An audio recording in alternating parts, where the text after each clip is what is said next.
At mga kapolitika, kinakikiligan po ngayon dito sa mundo ng social media itong tambalan ni Sir Henry Tranviat Bawang at ng ating kababayan na si Chelsea Fernandez. Dahil nandito rin po ngayon sa Pilipinas ang CEO ng Miss Cosmo na si Tranviat Bawang or mas kilala sa pangalang Henry. So nakita nyo na kung saan ay pumunta rin sa Sultan Kudarat itong si Sir Henry para suportahan ang homecoming ni Chelsea Fernandez, at in fact ay napabilib nga ito sa mga Pinoy, most especially dito sa homecoming parade ni Chelsea Fernandez. Talagang bumilib siya sa effort at yung dedication at yung hard work ng mga Pilipino doon sa mga tao na naghihintay dito kay Chelsea doon sa kanyang parade sa Sultan Kudarat. So na-amaze daw according doon sa kanyang sinabi sa ating mga naunang video na talagang humanga siya sa dedication ng mga Pilipino sa all-out na support dito kay Chelsea Fernandez. Kasi 'di ba ito yung pangalawang edisyon ng Miss Cosmo at hindi naman ganoon ka init yung pagtanggap kay Ketut last year doon sa kanyang bansa sa Indonesia. Kung kaya dito sa Pilipinas ay na-surprise itong si Sir Henry sa kanyang nasaksihan sa support na nakukuha ng kanyang first runner-up dito sa Miss Cosmo. So, speaking of Ketut mga kapolitika, marami kasing mga nagsasabi bakit hindi pa daw nilulubayan ng mga Pinoy itong nanalo sa Miss Cosmo noong 2024. So, may sagot dyan yung ating mga Filipino netizen kasi tinitira rin pala doon sa mga Indonesian pages mga kapolitika yung ating mga candidate, especially itong si Chelsea Fernandez na kinuod rin yung mga Indonesian netizen na ang sabi nila ay very exaggerated daw yung mga tao doon sa Sultan Kudarat sa pagsalubong dito kay Chelsea Fernandez. Kasi nga, di ba, ang beauty pageant sa ating bansa ay masasabi natin na ito ay culture or kultura na ng mga Pilipino. So iba naman kasi doon sa Indonesia. So marahil ay siguro hindi sila nakaka-relate sa support ng mga Pilipino sa ating mga candidate. So yun po, kung kaya ang sabi ng ating mga netizen, hindi daw nilulubayan itong si Ketut, most especially na kinukumpara nga yung kanyang homecoming dito sa homecoming parade ni Chelsea Fernandez na talagang masasabi natin na pinagkagastusan. So hindi sila titigil mga kapolitika, kung kaya yung ating mga netizen ay hindi rin daw tinitigilan ng bash itong si Ketut dahil tinitira rin po yung ating mga beauty queens doon sa mga Indonesian pages. So yun yung kanilang argument. So anyway, tapos na po yung commitment ni Chelsea doon sa Sultan Kudarat dahil nakipagkita na rin po siya sa LGU. So ngayon naman, tomorrow is January 30, babalik dito sa Maynila si Chelsea Fernandez para magkaroon siya ng parade rin or homecoming dito sa SM MOA katulad ng mga previous natin na mga beauty queens na kung saan ay traditionally dito talaga sa SM MOA sila nag homecoming dahil nga maraming mga tao at maganda rin yung location. So doon rin si Chelsea Fernandez sasalubungin ng kanyang mga supporters at ng kanyang mga tagahanga. So yun po yung pinaka-latest na update at talagang baka ma-amaze kung na-amaze si Sir Henry doon sa Sultan Kudarat ay baka ma-amaze siya dito sa sa SM MOA. So dahil nakita natin kung gaano ka-caring itong CEO ng Miss Cosmo at bumisita pa nga sila doon sa isang foundation na kung saan is namigay sila ng pagkain doon sa mga bata na may sakit. So talagang na-touch yung puso dahil ito ay isa sa mga promotion para ma-introduce yung kanyang pageant dito sa Pilipinas na Miss Cosmo. So masasabi natin mga kapolitika na tila ba unti-unti nang naghihilom yung matagal na conflict ng mga Pinoy dito rin sa Miss Cosmo dahil sa kagandang loob na ipinakita ng may-ari ng nasabing beauty pageant. So how much more pa siguro kung si Chelsea Fernandez yung kinoronahan. But anyway, ay talagang masasabi natin na marami nga ang kinikilig dito kay Henry at dito kay Chelsea Fernandez. Ang sabi nila is meron daw spark or bagay daw si Chelsea dito sa CEO ng Miss Cosmo. So yun, meron pang love team mga kapolitika, binigyan or binuo ng ating netizen yung Henry and then Chelsea, pinag-combine yung pangalan. So yun yung love team nila dito sa mundo ng social media na ang sabi ay meron daw chemistry itong si Chelsea Fernandez at itong si CEO ng Miss Cosmo na si Tranviet Bawang. So mula dito sa Miss Cosmo is atin naman pong pag-uusapan yung dito kay Michelle D mga kapolitika dahil nga nagbigay na ng statement yung kailang abogado. So balita po ito dito sa sa ABS-CBN. Inireklamo sa NBI, isang driver at personal assistant ang nagsampa ng reklamo sa National Bureau of Investigation NBI laban sa aktres na si Rian Ramos, aktres beauty queen na si Michelle D at beauty queen na si Samantha Panlilio. Ayon sa reklamo, umano'y ikinulong at binugbog ang complainant matapos mapagbintang nagnakaw ng ampaw na naglalaman ng mga pribadong larawan. Dagdag pa niya, upang makaligtas, tumalon umano siya mula sa ika-39 na palapag ng isang kondominyo. Samantala, handa umanong sagutin ni Ramos at D ang mga aligasyon. Ayon sa kanilang abogado, magbibigay sila ng pahayag sa sandaling makakuha sila ng opisyal na kopya ng reklamong isinampa ng complainant. Garduque also pointed out inconsistencies between the driver's claims and his reported injuries. His allegations do not match the injuries he showed to the media. These parts of the body were clean as shown in his interviews, she added. Regarding the qualified theft complaint, Garduque clarified that its dismissal was procedural. The basis of the dismissal is not because there is no basis for it, but because it was recommended to be filed under regular preliminary investigation proceedings. She added, given the allegations made publicly, D and Ramos are now considering legal action. Wala naman daw signs na tinorture at injuries sa driver medical examination result. Ang tanong, saan galing yung reklamo ng driver if walang evidences sa ibinibintang sa kanya? According naman sa ABS-CBN, kani-kanina lang, this legal counsel, Attorney Maggie Garduque, disputed the allegations about the driver allegedly saying bigla akong hinawakan at binugbog sa loob. Narinig ko na tatapusin nila ako kaya tumalon ako sa 39th floor.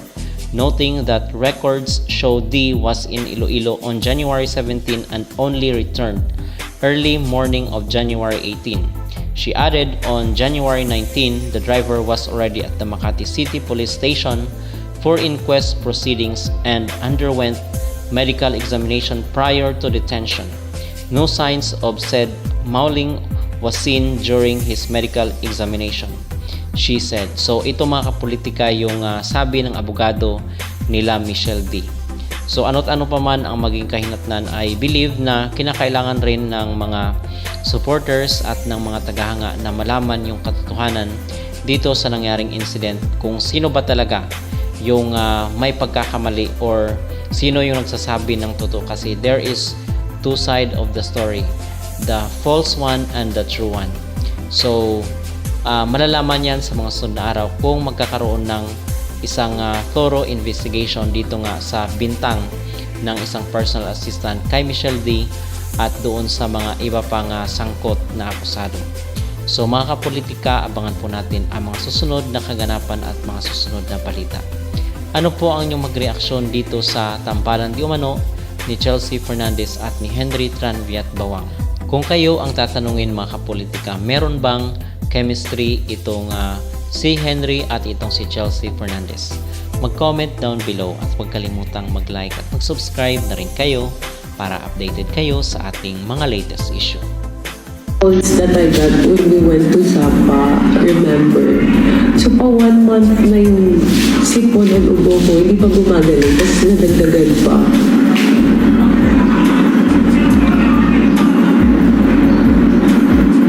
And honestly, I really don't want to take medicine. If I have like choice to not take it, I will not take it. But right now I have to. Still have a schedule.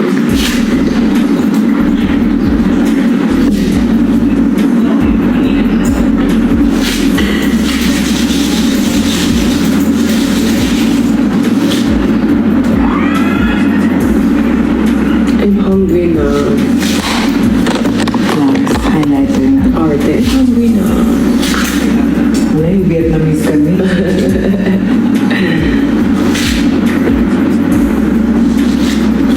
Siyempre, we need to cater for everyone. Go na. Lipstick mo lang. Mamaya ka ng lipstick. Okay. Yes,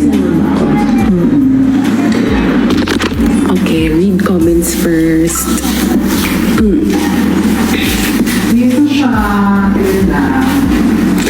We're still here in Sultan Kudarat. Our schedule for today Ba't mo is, mag-nakabero ka? okay po, provincial tour. So we're going to the places. And I think the mountain ranges. Hi, Brown Sugar. Hello, baby moon. Yeah, December 20.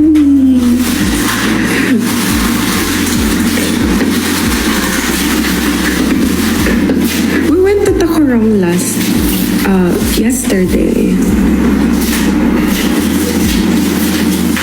Ito yung mga tubig. Mga nasa gantong bata. Hi, Sid. Thank you. My baby Judy, thank you.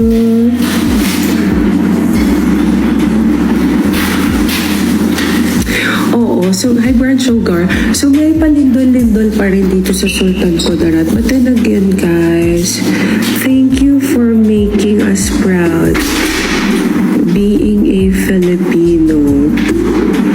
Oh, thank you, Zizi. I am happy that you guys are proud of me.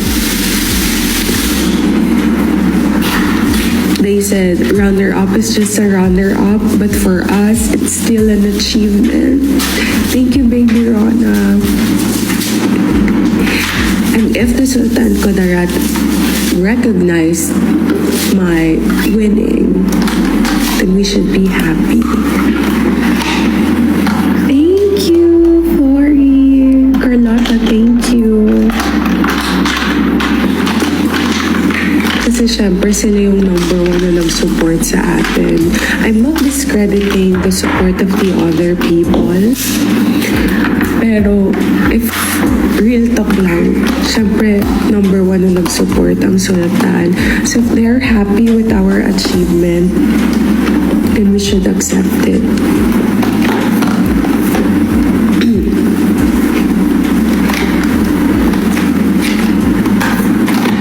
Thank you, baby Rona. Andrea, hello. Yung color mo nakaka-bother. May ano siya, ADHD.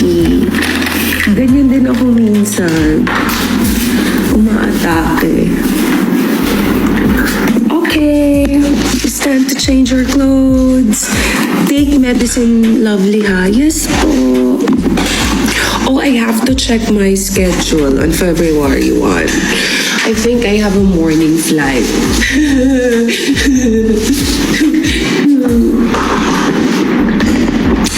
Oh. Okay, Ate Angel, take over. Ay, Sir Edge. My stylist is here. Wow, nakabalin siya. Gamalandi ka. Okay. Oh, ito na. Laro! So, ayun guys, mag-lipstick lang kami. Thank you to my good children for the gifts. Grabe. And also for Muham. I'm excited to give Muham, kung nandito ka, dami mong gift. Halos half ng lahat. Oo. Ikaw naka-ano ng bagahe ko. Dahil dyan, Dadagdag tayo ng ikaw magbabayad ng luggage fee dahil half naman ay sa'yo. Pero thank you so much. Sobra ko kayo appreciate kasi hindi lang ako yung sinusupport niyo but also Muham. Alam mo ate kagahapon, during the parade, everyone is looking for Muham. Everyone is cheering for Muham. Kasi nasa Thailand pa siya, guys. Oo. Mag-ambagin kayo para Kung may makalipad na si extra ate. budget lang, di ba? Mag-ambagan na kayo para makalipad na si ate. Oo, sana part siya nung parade. But syempre, maybe soon. Oh, we can invite her here in our province or in Manila On December 20. on December 20. First year of Actually, curious na din ako, anong gagawin natin sa Chelsea Day? Oh, let's celebrate. Mag-suggest kayo, anong pwedeng gawin natin sa Chelsea Day? Magko-concert ba si ate? Pero grabe yun. Thank you for the recognition. Meet and greet na yan. Mag-meet and greet tayo tayo sa MOA. Doon tayo magkita-kita guys. Bukas ng hapon. Kaso Friday, may pasok pa rin, may school. For yan ang maganda sa schedule. At least hapon naman, 4 p.m. Punta na kayo! Aray. Punta Kasi kayo. pauwi na naman ako ng benta. Hindi ko alam when na naman balik ko. Okay na so. Sorry guys. Ay, ate, may nagbigay ng whale. Ay, yung gamit yun, no? Si Chelsea Fernandez. Dadalhin na daw lahat. Gamit. Oo, kaya nga maaga tayo. Pag wala na tayo yung mali dito. Pasensya na guys, hindi ko kami kasi gusto kami. Magkita-kita tayo sa ano.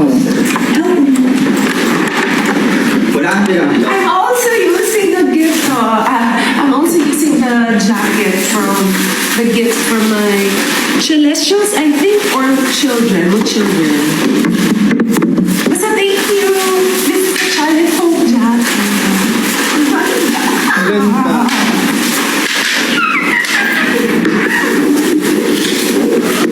Di ba yung neck pillow ko? Alam mo. Gusto mo yung nagsisipula? Nakikita niyo kami congrats kami. See? Ay, that's really good. Ganyan kami kami. Dali ko na kayo paper. Huwag nga. Ate! Ate, Huwag naman. Tama na yan. Press 1, dadalhin pa ba ang mga... Press 1, dadalhin pa ba ang mga paper bag? Ay, may kabibet. Dahil dyan mag-furniture tayo. Oh, ituloy ko na lang. Ah, sige, maganda. Gagawin ko kasi baso, trash. Lagayan trash. Yes, maraming beses kaming nakaranas ng aftershock. At nung kagabi, hindi kami Oh, ito na lang. kasi sunod-sunod ulit. Hi, see you sa MOA ha. Kung may mga pasok kayo, please huwag kayo mag-absent.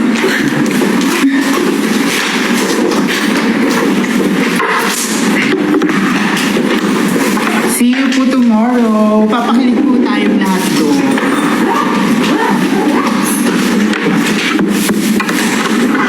Kayo din. Oo nga, Thank you so much. One na lifetime na lang yun. isang araw lang. Oo. Kailan ba akong sakto? Hindi ka mamabagsak doon. Pero sa may mga trabaho, isi-clip nyo na lang. Isi-clip nyo na lang para hindi kayo maawasan ng sahod. Ayun nga sinabi ko sa'yo, isang buong malit ang Goilis?